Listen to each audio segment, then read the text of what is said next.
நீங்க முக்கியமான நிகழ்வுகள் எல்லாமே பாத்தீங்க அப்படின்னா கல்கத்தாவில தான் நடந்திருக்கும். முதல் தேசிய பாடல் பாடப்பட்டது, முதல் தேசிய கீதம் பாடப்பட்டது கல்கத்தா தான்.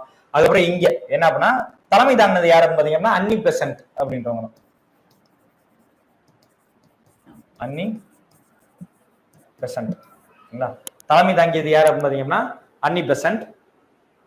அயர்லாந்து பெண் இவங்க, ஐரிஷ் உமன். இவங்க முதல்ல இந்தியாவுக்கு 1893 இந்தியாவுக்கு வந்திருப்பாங்க. இவங்க வந்ததுக்கான காரணம் என்ன அப்படின்னா சுதந்திர போராட்டத்துக்காக பங்கேற்கணும் அப்படின்றது கிடையாது. இவங்க வந்ததுக்கான காரணம் என்ன அப்படின்னா தியோசோபிக்கல் சொசைட்டி அப்படின்னு ஒண்ணு இருக்கு, பிரம்மஞான சபை அப்படின்னு ஒண்ணு இருக்கு. அதோட உறுப்பினராக தான் வந்திருப்பாங்க.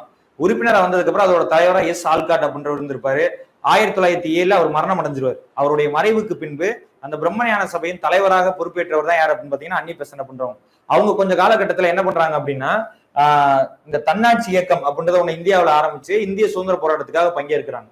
அதனால அவங்களை வந்து இங்க தலைமை தாங்க வைக்கிறாங்க. சரிங்களா, அன்னி பெசன்ட்.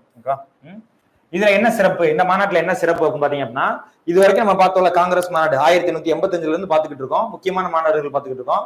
இதுல எல்லாத்திலயுமே தலைமை தாங்கினது பாத்தீங்கன்னா ஆண்கள் தான். சரிங்களா, முதலாக ஒரு பெண்ணால் தலைமை தாங்கப்பட்ட காங்கிரஸ் மாநாடு, first time Congress meeting was headed by a woman அப்படின்னா அது இந்த மாநாடு தான். சரிங்களா, ஓகே, பெண்ணால் தலைமை தாங்கப்பட்டது, first time woman headed the Congress meeting.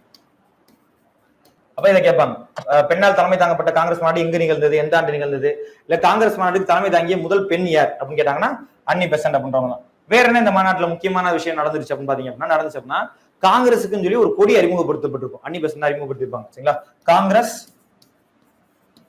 flag was introduced.